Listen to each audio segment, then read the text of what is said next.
ಎಲ್ಲರಿಗೂ ನಮಸ್ಕಾರ. ನಾನಿವತ್ತು ಕೈ ಗೊಜ್ಜು ಅಂತ ಮಾಡ್ತಾ ಇದ್ದೀನಿ. ಬದನೆಕಾಯಿ ಕೈ ಗೊಜ್ಜು ನೋಡಿ. ಈ ಕಲರು ನೇರಳೆ ಕಲರಿಂದು ಬದನೆಕಾಯಿ ತೊಗೊಂಡಿದ್ದೀನಿ. ಇದು ಅರ್ಧಂಬರ್ಧ ನೇರಳೆಕಾಯಿ ಕಲರ್ ಇರುತ್ತೆ, ಇದು ಫುಲ್ ನೇರಳೆ ಕಲರ್ ಇರುತ್ತೆ. ಯಾವ ಕಲರ್ ಬೇಕಾದರೂ ತೊಗೋಬೋದಾ. ಇದನ್ನು ನಾನು ನೀಟಾಗಿ ಸಣ್ಣಗೆ ಹೆಚ್ಕೊಂಡು, ಮೀಡಿಯಮ್ ಸೈಜ್ ಬೇಕಾದರೂ ಹೆಚ್ಕೋಬೋದು. ನಾನು ಒಂದು ಸ್ವಲ್ಪ ಚಿಕ್ಕದಾಗಿ ಕೈಗೊಜ್ಜು ಮಾಡ್ತಾ ಇದ್ದೀನಿ, ಅದನ್ನು ಫ್ರೈ ಮಾಡ್ತಾ ಇದ್ದೀನಿ. ಆದ್ದರಿಂದ ಚಿಕ್ಕದಾಗಿ ಹೆಚ್ಕೊಂಡು ನೀರಿನಲ್ಲೇ ಹಾಕಿಟ್ಕೊಳ್ತಾ ಇದ್ದೀನಿ. ನೋಡಿ, ಬದನೆಕಾಯಿನ ಇಷ್ಟು ಚಿಕ್ಕದಾಗಿ ಹೆಚ್ಕೊಂಡ್ಬಿಟ್ಟು ನಾನು ನೀರಿಗೆ ಹಾಕ್ಕೊಳ್ತಾ ಇದ್ದೀನಿ. ನೋಡಿ, ಎಣ್ಣೆನೆಲ್ಲ ಬೇಯಿಸ್ಕೋಬೇಕಲ್ಲ, ಆದ್ದರಿಂದ ನಾನು ಚಿಕ್ಕದಾಗಿ ಹೆಚ್ಕೊಂಡಿದ್ದೀನಿ. ಇದು ಒಂದಿದೆ, ಇದನ್ನು ಹೆಚ್ಕೊತಾ ಇದ್ದೀನಿ. ನೋಡಿ, ನಾನೀಗ ಒಂದು ಮಣ್ಣಿನ ಪಾತ್ರೆ ತೊಗೊಂಡಿದ್ದೀನಿ. ಅದಕ್ಕೆ ಒಂದು ಚಮಚ ಎಣ್ಣೆ ಹಾಕ್ತಾ ಇದ್ದೀನಿ. ಇದನ್ನು ಎಲ್ಲ ಕಡೆಗೆ ಸ್ಪ್ರೆಡ್ ಮಾಡ್ಕೊಳ್ಳೋಣ. ಸ್ಪ್ರೆಡ್ ಮಾಡ್ಕೊಂಡ್ಬಿಟ್ಟು ಇದನ್ನು ನೋಡಿ, ಬದನೆಕಾಯಿನ ಸಣ್ಣದಾಗಿ ಹೆಚ್ಚಿಟ್ಕೊಂಡಿದ್ದೀನಲ್ಲ, ಹೀಗೆ ನೀರೆಲ್ಲ ಹಿಂಡ್ಬಿಟ್ಟು ಇದರೊಳಗಡೆ ಹಾಕ್ತಾ ಇದ್ದೀನಿ. ಫಸ್ಟು ಇದನ್ನು ಚೆನ್ನಾಗಿ ನಾವು ಗೋಲಿಸ್ಕೋಬೇಕಾಗುತ್ತೆ. ನೀರೇನು ಹಾಕೋದು ಬೇಡ.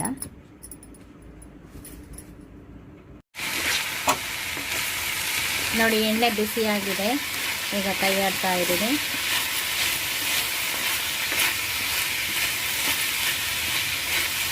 ನೋಡಿ, ಹೋಳಿಗೆಲ್ಲ ಸ್ವಲ್ಪ ಎಣ್ಣೆ ಹಾಕ್ತಿದೆ. ಗೊಜ್ಜಿಗೆ ಇದು 3 ಪುಡಿ ಮತ್ತು ಸಣ್ಣ ಉಪ್ಪು. ಇದಕ್ಕೆ ದಪ್ಪ ಉಪ್ಪು ಹಾಕಿದರೆ ಕರ್ಗೋದಿಲ್ಲ, ಆದ್ದರಿಂದ ಸಣ್ಣ ಉಪ್ಪು ರುಚಿಗೆ ತಕ್ಕಷ್ಟು, ಮತ್ತು ಅರಿಶಿನ. ಇದು ಸಾರಿನ ಪುಡಿ, ಮೆಣಸಿನ್ಕಾಯಿ, ಕೊತ್ತಂಬರಿ ಕಾಳು ಎಲ್ಲ ಸಾಮಾನು ಹಾಕಿ ಮಾಡಿರ್ತೀವಲ್ಲ, ಆ ಸಾರಿನ ಪುಡಿ. ಇದಕ್ಕೆ ಒಂದು ಸ್ವಲ್ಪ ಖಾರ ಕಡಿಮೆ ಇದೆ, ಬ್ಯಾಡಗಿ ಮೆಣಸಿನ್ಕಾಯಿ ಉಪಯೋಗಿಸಿದ್ನಲ್ಲ, ಅದಕ್ಕೆ ಅಚ್ಕಾರದ ಪುಡಿ ಇದ್ರ ಜೊತೆಗೆ ಅರ್ಧ ಚಮಚ ತೊಗೊಳ್ತಾ ಇದ್ದೀನಿ. ಈಗ ನೋಡಿ, ಒಂದು ಸ್ವಲ್ಪ ಅರಿಶಿನ ಹಾಕ್ತಾ ಇದ್ದೀನಿ, ಮತ್ತು ಒಂದು ಸ್ವಲ್ಪ ಅರ್ಧ ಉಪ್ಪು ಹಾಕಿದ್ದೀನಿ. ಈ ಹೋಳಿಗೆ ಹಿಡಿಯೋವಷ್ಟು ಉಪ್ಪು ಹಾಕಿದ್ದೀನಿ.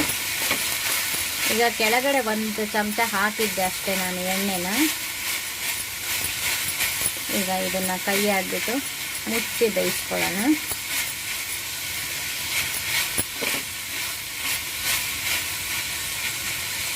ಉಪ್ಪು ಹಾಕಿರೋದ್ರಿಂದ ಸಣ್ಣ ಉರಿ ಮಾಡಿ, ಅಂದರೆ ಮೀಡಿಯಮ್ ಸೈಜ್ಗೆ ಉರಿ ಮಾಡಿಬಿಟ್ಟು ಇದನ್ನು ನಾನು ಮುಚ್ಚಿ ಬೇಯಿಸ್ಕೊಳ್ತಾ ಇದ್ದೀನಿ. ನೋಡಿ, 2 ನಿಮಿಷ ಆಗಿದೆ ಮುಚ್ಚಿ, ಅದಕ್ಕೆ ಕೈ ಆಡ್ತಾ ಇದ್ದೀನಿ.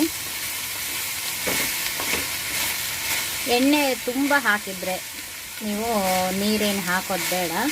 ಎಣ್ಣೆ ನಾನು ಸ್ವಲ್ಪನೇ ಹಾಕಿರೋದ್ರಿಂದ ನೋಡಿ, ಎಣ್ಣೆ ನಿಂತ್ಕೊಳ್ಳೋಂಗೇನು ಹಾಕಿಲ್ಲ. ಆದ್ದರಿಂದ ಒಂದು ಸ್ವಲ್ಪ ಕೈನಲ್ಲೇ ನೀರು ತುಂಬಿಸ್ತಾ ಇದ್ದೀನಿ, ಬೇಯಲಿಕ್ಕೆ ಚೆನ್ನಾಗಿ ಅವಕಾಶ ಆಗಲಿ ಅಂತ. ತೀರ ಜಾಸ್ತಿನೂ ಏನಿಲ್ಲ, ಕೈಯಲ್ಲೇ ಹಿಂಗೆ ಚುಮ್ಗಿಸ್ರಿ, ಆವಾಗ ಚೆನ್ನಾಗಿ ಮೆತ್ತಗೆ ಬೇಯ್ಕೊಳ್ಳುತ್ತೆ.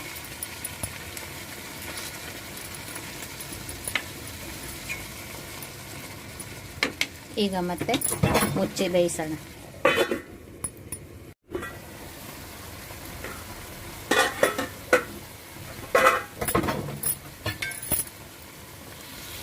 ಈಗ ನೋಡಿ, ಒಂದು 3-4 ನಿಮಿಷ ಮೀಡಿಯಮ್ ಊರಿನಲ್ಲೇ ಮುಚ್ಚಿ ಬೇಯಿಸಿದ್ದೆ.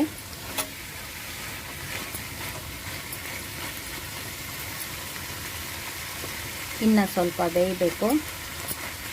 ಈಗ ಒಂದು ಸ್ವಲ್ಪ ಸಣ್ಣ ಉರಿ ಮಾಡಿಬಿಟ್ಟು ಮತ್ತೆ ಮುಚ್ಚಿ ಬೇಯಿಸ್ಕೊಳ್ಳೋಣ.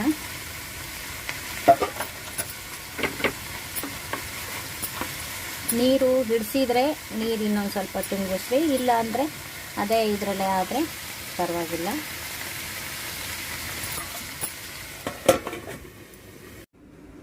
ನೋಡಿ, ಕೈಯಿಂದ ಕಿವುಚೋ ಗೊಜ್ಜಿಗೆ ಬೇಕಾಗೋಷ್ಟು, ಅಂದರೆ ಒಂದು ಅರ್ಧ ನಿಂಬೆಹಣ್ಣಿನ ಗಾತ್ರ ಹುಣಸೆ ಹಣ್ಣನ್ನು 1-2 ಸಲ ತೊಳೆದು ನೀರಲ್ಲಿ ನೆನೆ ಹಾಕಿಟ್ಕೊಂಡಿದ್ದೀನಿ. ಇದರಲ್ಲಿ ಒಂದು ಅರ್ಧ ಕಪ್ಪು ಹುಳಿ ಬಂದರೆ ಸಾಕು ನಮಗೆ ಗೊಜ್ಜಿಗೆ. ಒಂದು ಸ್ವಲ್ಪ ಕೊತ್ತಂಬರಿ ಸೊಪ್ಪು, ಈರುಳ್ಳಿ ಇಟ್ಕೊಂಡಿದ್ದೀನಿ, ಇದನ್ನು ಸಣ್ಣದಾಗಿ ಹೆಚ್ಕೊಳ್ತೀನಿ. ಬೇಯೋ ಅಷ್ಟೊತ್ತಿಗೆ ಹೆಚ್ಕೋಬೋದು ಇದನ್ನು, ಅದಕ್ಕೆ ನಾನು ಫಸ್ಟು ಬೇಯಲಿಕ್ಕಿಟ್ಟಿದ್ದೀನಿ.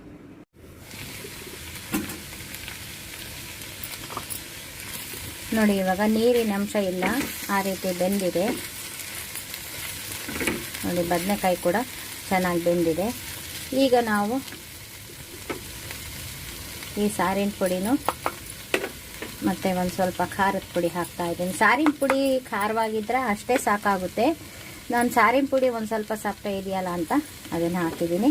ಮತ್ತು ಇನ್ನು ಒಂದು ಸ್ವಲ್ಪ ಉಪ್ಪು ಮತ್ತು ಇದು ಬೆಲ್ಲ ಹಾಕ್ತಾಯಿದ್ದೀನಿ. ನಾನು 1 ಸ್ಪೂನಷ್ಟು ಬೆಲ್ಲ ತುರ್ಕೊಂಡು ಹಾಕ್ಕೊಳ್ತಾ ಇದ್ದೀನಿ. ಗೊಜ್ಜಿಗೆ ಸಾಮಾನ್ಯ ಬೆಲ್ಲ ಇದ್ದರೆ ಚೆನ್ನಾಗಿರುತ್ತೆ.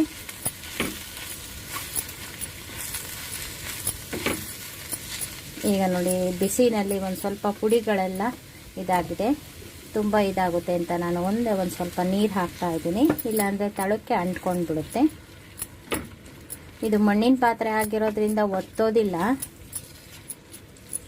ನಾನ್ ಸ್ಟಿಕ್ಕು ಕೂಡ ಒತ್ತೋದಿಲ್ಲ. ಅಕಸ್ಮಾತ್ ಏನಾದ್ರು ಸ್ಟೀಲಿನ ಪಾತ್ರೆ ಏನಾದ್ರು ಇಟ್ಟರೆ ತುಂಬ ಒಂದು ಸ್ವಲ್ಪ ನೀರು ಹಾಕಿನೇ ಬೇಯಿಸ್ಬೇಕಾಗುತ್ತೆ, ಇಲ್ಲಾಂದರೆ ಒತ್ತೋಗ್ಬಿಡುತ್ತೆ ತಳ ಹಿಡ್ಕೊಂಡು. ನೋಡಿ ಇದು ತಳ ಏನು ಹಿಡ್ದಿಲ್ಲ.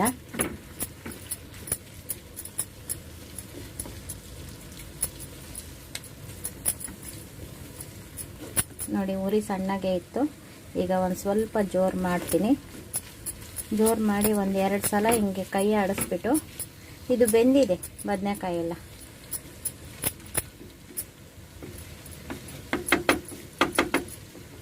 ನೋಡಿ ಇವಾಗ ಬಿಸಿ ಆಗಿದೆ. ಇದು ಫುಲ್ಲು ಈಗ ಗ್ಯಾಸ್ ಆಫ್ ಮಾಡ್ತಾ ಇದ್ದೀನಿ. ಇದು ಫುಲ್ಲು ತಣ್ಣಗಾಗಬೇಕು. ಒಂದು ಸ್ವಲ್ಪ ಮುಚ್ಚಿಟ್ಟಿರ್ತೀನಿ, ಒಂದು ಸ್ವಲ್ಪ ಹೊತ್ತು ಕಾವಿರುತ್ತೆ ಇದರಲ್ಲಿ. ಇದು ಫುಲ್ಲು ತಣ್ಣಗಾಗಬೇಕು. ನಾವು ಕೈಗೊಜ್ಜು ಅಂತ ಮಾಡ್ತಾ ಇದ್ದೀವಲ್ಲ, ಕೈನಲ್ಲಿ ಕಿವುಚುವಷ್ಟು ತಣ್ಣಗಾಗಬೇಕು. ಗ್ಯಾಸ್ ಆಫ್ ಮಾಡಿದ್ದೀನಿ. ಅಷ್ಟೊತ್ತಿಗೆ ನಾವು ಹುಣಸೆ ಹುಳಿ ಕಿವುಚ್ಕೊಂಡು ಈರುಳ್ಳಿ ಹೆಚ್ಕೊಂಡು ರೆಡಿ ಮಾಡ್ಕೊಳ್ಳೋಣ. ನೋಡಿ ಈರುಳ್ಳಿ ಸಣ್ಣದಾಗಿ ಹೆಚ್ಕೊಂಡಿದ್ದೀನಿ.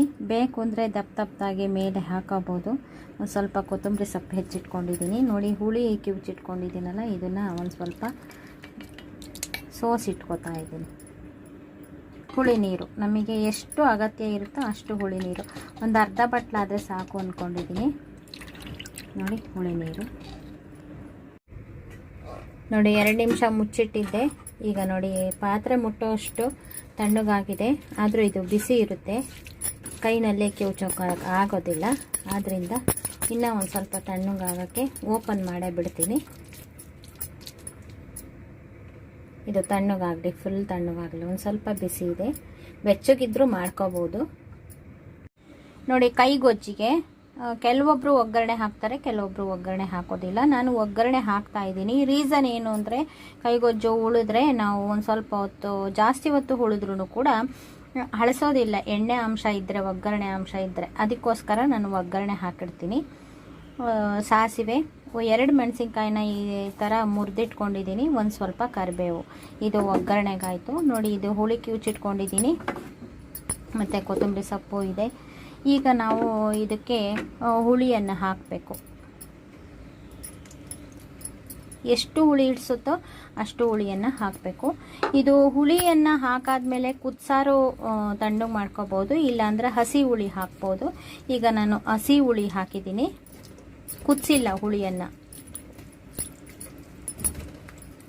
ಕೈಗೊಜ್ಜಿಗೆ ಹಸಿ ಹುಳಿನೇ ಇರಬೇಕು, ಬೆಂದಿರೋ ಹುಳಿ ಆದರೆ ಚೆನ್ನಾಗಿರೋದಿಲ್ಲ. ನೋಡಿ ನಾನು ಈ ಥರ ಹುಳಿ ಹಾಕಿದ್ದೀನಲ್ಲ, ಇದಕ್ಕೆ ಈರುಳ್ಳಿ ಸಣ್ಣದಾಗಿ ಹೆಚ್ಕೊಂಡಿರೋಂಥ ಈರುಳ್ಳಿ ಹಾಕ್ತಾಯಿದ್ದೀನಿ. ಮತ್ತು ಕೊತ್ತಂಬರಿ ಸೊಪ್ಪು ಕೂಡ ಹಾಕ್ತಾಯಿದ್ದೀನಿ, ಸಣ್ಣದಾಗಿ ಹೆಚ್ಚಿಟ್ಕೊಂಡಿರೋದು.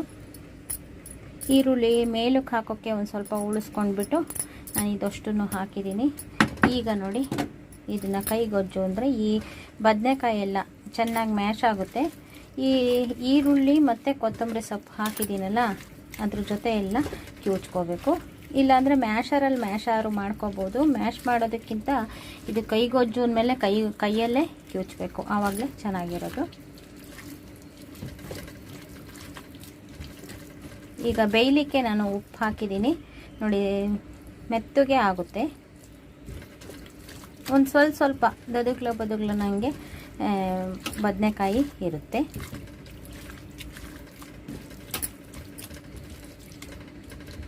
ನೋಡಿ ಇವಾಗ ಕೈಗೊಜ್ಜನ್ನು ಕಿವುಚಿದ್ದೀನಿ. ಇದಕ್ಕೆ ಮೇಲಕ್ಕೆ ಒಗ್ಗರಣೆ ಹಾಕೋಣ. ನೋಡಿ ಒಂದು ಕೈ ಬಾಣಲಿಗೆ 1 ಚಮಚದಷ್ಟು ಎಣ್ಣೆ ಹಾಕಿದ್ದೀನಿ. ಈ ಎಣ್ಣೆಗೆ ನೋಡಿ ಸಾಸಿವೆ, ಕರಿಬೇವು ಮತ್ತು ಒಣಮೆಣಸಿನ್ಕಾಯಿ ಅಷ್ಟನ್ನು ಹಾಕಿದ್ದೀನಿ. ಸಾಸಿವೆ ಚಟಪಟ ಅಂದ ತಕ್ಷಣ ತೆಗೆದು ಈ ಒಗ್ಗರಣೆನೂ ಅಷ್ಟೇ ಒಂದು ಸ್ವಲ್ಪ ತಣ್ಣಗೆ ಮಾಡ್ಕೋಬೇಕು, ತಣ್ಣಗೆ ಮಾಡಿ ಹಾಕಬೇಕು. ನೋಡಿ ಸಾಸಿವೆ ಎಲ್ಲ ಸಿಡಿತಾ ಇದೆ. ಇದನ್ನು ಕೂಡ ಗ್ಯಾಸ್ ಆಫ್ ಮಾಡ್ತಾ ಇದ್ದೀನಿ. ಇದು ಕೂಡ ಫುಲ್ ತಣ್ಣಗಾಗಬೇಕು ಹಾಕಲಿಕ್ಕೆ. ನೋಡಿ, ಈರುಳ್ಳಿ, ಕೊತ್ತಂಬರಿ ಸೊಪ್ಪು ಎಲ್ಲ ಹಾಕಾದ್ಮೇಲೆ ನಿಮಗೆ ಕೈಯಲ್ಲಿ ಕಿವುಚಲಿಕ್ಕೆ ಇಷ್ಟ ಇಲ್ಲದೆ ಹೋದರೆ ಈ ಥರ ಮ್ಯಾಶರಲ್ಲಿ ಅದು ಒಂದು ಸ್ವಲ್ಪ ಬದುಗ್ಲ ಆಗೋ ಹಂಗೆ, ಅಂದರೆ ಒಂದು ಸ್ವಲ್ಪ ದಪ್ಪ ಆಗೋ ಹಂಗೆ ನೀವು ಮ್ಯಾಶ್ ಮಾಡ್ಕೋಬೇಕು. ನೋಡಿ, ಇವಾಗ ಹದವಾಗಿದೆ ಗೊಜ್ಜು. ನೋಡಿ, ಈಗ ಒಗ್ಗರಣೆನೂ ಕೂಡ ತಣ್ಣಗಾಗಿದೆ. ಹದವಾಗಿರೋ ಗೊಜ್ಜಿಗೆ ಒಗ್ಗರಣೆ ಹಾಕ್ತಾ ಇದ್ದೀನಿ.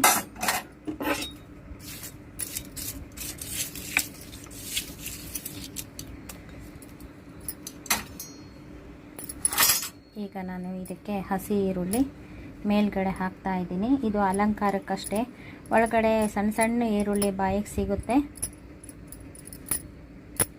ಇದರಲ್ಲಿ ಈರುಳ್ಳಿ ಎಷ್ಟಿರುತ್ತೋ ಅಷ್ಟು ಚೆನ್ನಾಗಿರುತ್ತೆ. ನೋಡಿ, ಅಷ್ಟು ಈರುಳ್ಳಿನೂ ಹಾಕಿದ್ದೀನಿ. ಇವಾಗ ತುಂಬ ಚೆನ್ನಾಗಿರೋ ಅಂಥ ಕೈಗೊಜ್ಜು ರೆಡಿ ಆಯಿತು. ನೋಡಿ, ಇದು ಮುದ್ದೆಗಾಗಲಿ, ಅನ್ನಕ್ಕಾಗಲಿ, ಚಪಾತಿ, ರೊಟ್ಟಿ, ದೋಸೆ ಎಲ್ಲದಕ್ಕೂ ತಿನ್ಬೋದು. ಸಖತ್ತಾಗಿದೆ. ನೋಡಿ, ಇದರ ಅನುಕೂಲ ಕೂಡ ಪಡ್ಕೊಳ್ತೀರಾ ಅಂತ ನಾನು ಈ ವಿಡಿಯೋ ಮಾಡಿ ತೋರಿಸಿದ್ದೀನಿ. ಈ ವಿಡಿಯೋ ನಿಮಗೂ ಇಷ್ಟ ಆಗಿದ್ದರೆ ಲೈಕ್ ಮಾಡಿ, ಶೇರ್ ಮಾಡಿ, ಮತ್ತು ನಮ್ಮ ಚಾನಲ್ಗೆ ಇದುವರೆಗೂ ಸಬ್ಸ್ಕ್ರೈಬ್ ಆಗಿಲ್ಲ ಅಂದರೆ ಈ ಕ್ಷಣದಿಂದ ಸಬ್ಸ್ಕ್ರೈಬ್ ಆದರೆ ನಿಮ್ಮ ದಿನನಿತ್ಯದ ಅನುಕೂಲಕ್ಕೆ ಬರುವಂತಹ ವಿಡಿಯೋಗಳನ್ನೇ ನಾನು ಮಾಡ್ತಾ ಇರ್ತೀನಿ. Thank you for watching.